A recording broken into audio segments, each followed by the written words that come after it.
Es hora de saludar un jueves más al politólogo Javier Morante, que está con nosotros una semana más para plantearnos cómo se ve la actualidad desde la óptica millennial. Javi, ¿qué tal? Muy buenas tardes. Buenas tardes. Bueno, 2 semanas después vamos a tener que hablar, ahora sí, de la guerra en Ucrania, de la invasión de Putin a Ucrania. Y hoy nos planteas, ¿cómo es que nos sorprende? Pues es que yo te tengo que decir que soy de esa gente que dice, parece mentira que en pleno siglo XXI estemos viviendo una guerra. Sí, no vamos a hablar tanto del conflicto en sí porque, bueno, no sé, yo creo que se necesita bastante información para saber cómo va evolucionando y además es un tema bastante peliagudo, sino del hecho, un poco lo que apuntabas, un poco intensito voy a ser hoy, Venga, vamos avisados ya. de esto, ¿no? De sorprenderse, ¿cómo es posible que en pleno siglo XXI, ¿no? Me hace gracia esta expresión porque siempre va acompañada de algo previo que al final viene a denotar la imposibilidad de algo que de hecho ya ha pasado, ¿no? Entonces, claro, a mí me sorprende que la gente se sorprenda porque, por un lado, creo que pasan dos cosas. Por un lado... Pero antes de que sigamos, sí. ¿A ti no te sorprende? A mí no me sorprende. Quiere decir que no me he de, digamos, ofender porque ocurran este tipo de cosas o que no me preocupe. No, por supuesto que no. Pero no me sorprende en tanto en cuanto...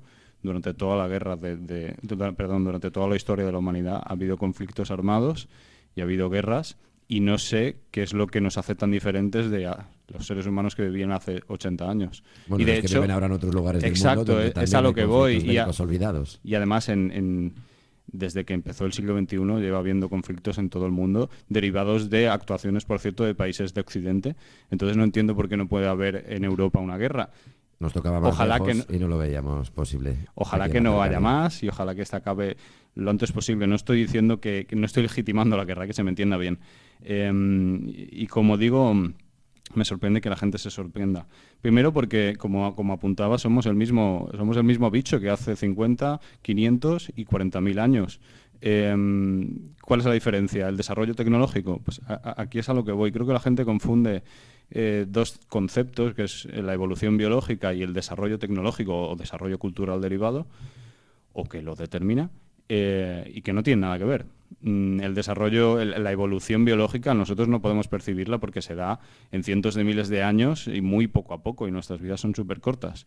Entonces es imposible que lo percibamos. Y el desarrollo tecnológico sí que puede determinar en última instancia, cuando pasan muchos y muchos y muchos años, una evolución biológica. Pero eso no quiere decir que en los últimos 50, 60 años hayamos evolucionado. La gente dice, ¿cómo podemos? ¿No hemos evolucionado? Por supuesto que no. Tú no te vas a dar cuenta de esa evolución porque tienes, ¿qué? 40, 50 años. No sé. Ha evolucionado la tecnología a nuestro alrededor, que no quiere decir que nosotros hayamos ido a la vez. Es verdad que puede llegar un momento en que la ciencia evolucione de tal manera y nos determine y nos influye y nos modifique, que ya no podamos considerarnos sapiens o sapiens, pero eso a día de hoy todavía no ha llegado y como consecuencia no entiendo por qué la gente considera que hemos evolucionado. ¿Por qué? Porque existe Twitter, porque existe el Satisfyer. ¿Por qué?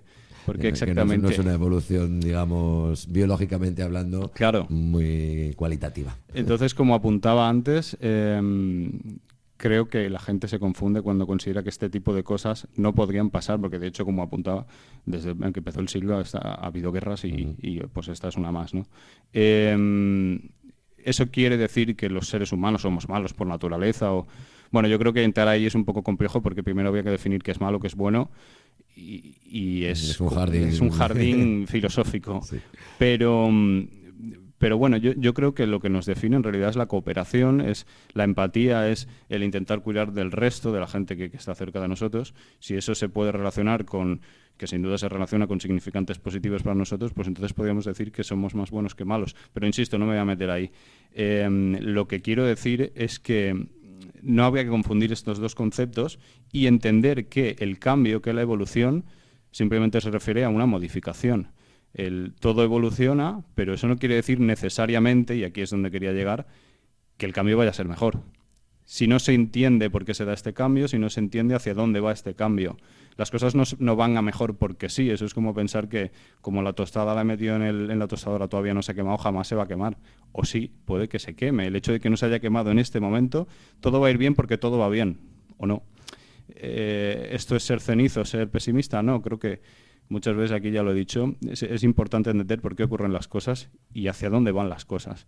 Con las guerras lo mismo. Entonces yo creo que esta confusión de la que he hablado antes es bastante importante. Aquí me he traído un pequeño texto de un artículo que escribí hace poco y que subí al blog, que luego me gustaría leer, o bueno, depende si querías comentar algo, si no lo leo ahora. Venga, léelo ahora y a partir de ahí seguro que sale algo para comentar. Venga. Intentemos aclarar el asunto. La evolución es el cambio y nada más. Esto, por cierto, no supone en todos los casos que la evolución sea sinónimo de mejora. Los hombres nos quedamos calvos, las secuelas son muchas veces una mierda, el medio ambiente actual se está modificando por nuestra culpa, lo que nos dificulta la vida, los jóvenes somos probablemente más inútiles que las generaciones pasadas, a las mujeres se les caen las tetas con el paso de los años y Telecinco bate récords de audiencia que antes no se daban. Esto también es cambio. Y algunos de estos cambios vienen determinados por el avance tecnológico, por cierto. Entonces, ¿por qué se considera que el cambio es positivo per se? Por una simple razón, desde mi punto de vista. La esperanza es una necesidad humana tan esencial como cagar o beber, y el capitalismo nos vendió que lo nuevo mola. Es esta lógica de Barney Stinson de decir que todo lo nuevo siempre es mejor. Porque lo nuevo es indefinido, etéreo y concibe la posibilidad de lo mejor, por contener un significante vacío que por su naturaleza lo admite todo. Todo, si está por venir, es mejor. Pues, hombre, unas cuantas puntualizaciones ahí para reflexionar sobre ellas, porque efectivamente, si nos ponemos a pensar, podemos hacer una lista de lo que ha cambiado en los últimos años y hay mucha involución. Totalmente, claro. Entonces, al final, aquí nos meteríamos a definir qué es exactamente de evolución, qué es lo que necesariamente hace mejor nuestras vidas, por qué la gente considera que por estar en el siglo XXI no va a haber guerras, cuando al final las cosas ocurren por una serie de razones. Nada ocurre de manera espontánea, la espontaneidad no es más que aquello que ignoramos, ¿no?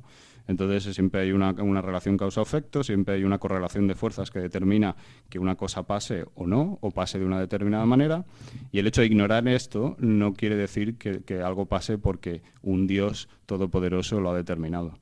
Yo vuelvo a la frase inicial, ¿cómo puede ser que en el siglo XXI todo esto que está pasando venga al final de unas ansias expansionistas de un país lo suficientemente grande como para no poder, pues digamos, tener todo su territorio al 100% como debería, y parece que todavía seguimos jugando al Risk? Es que esto parece que no han pasado 2 siglos desde que estábamos repartiéndonos el mundo. Totalmente. ¿Cómo puede seguir pasando? Pues porque no hemos cambiado en absoluto. ¿Y por qué no hemos cambiado? Porque seguimos ignorando hasta cierto punto, quizás por conveniencia propia o por imposibilidad, lo que nos rodea. Ya, como te digo, no quiero meterme en cómo va el conflicto concretamente, porque esto es muy difícil y además daría para mucho rato, pero creo que no se ha evitado principalmente porque se ignoran las razones principales por las cuales se ha llegado a este punto. Puede que esto sea un poco tautológico, ¿no? Pero es así. La ignorancia lleva a que pasen este tipo de cosas. La ignorancia del pasado y la ignorancia del presente. Y entonces esta sorpresa de la gente, ¿cómo hemos podido llegar a esto? Pues hemos llegado a esto precisamente porque se ignoraba que se estaba yendo ya desde hacía bastante tiempo hacia esto. Y lo peor de todo es que esto no ha acabado. No. Que puede ser esta o puede ser otra guerra, pero no hemos evolucionado. Esta situación me temo que se repetirá. Sí, hay cambios. Seguramente las guerras del futuro y del presente no sean como las que tenemos en la cabeza por las películas, ¿no? Y los libros. Pero la esencia humana que toma parte en ellas sigue siendo la misma. Estamos en guerra constante, vaya. Hasta que, como digo, no evolucionemos biológicamente como se ha hecho durante toda la historia de la existencia, o la ciencia nos modifique de alguna manera que ya pues no seamos la misma especie. Pero eso a día de hoy, como digo, no se ha dado. Y me temo que eso va a tardar en darse, sí. y no vamos a estar aquí ni tú ni yo para analizarlo. Así que de momento pues lo vamos a dejar aquí. Javi Morante, politólogo, autor del blog Morante Millennial y de los perfiles en redes sociales @2precarios, junto al sociólogo Alberto Orti. Te seguimos a través de esos canales y nos reencontramos en un par de semanitas. Muy buenas tardes. Buenas tardes.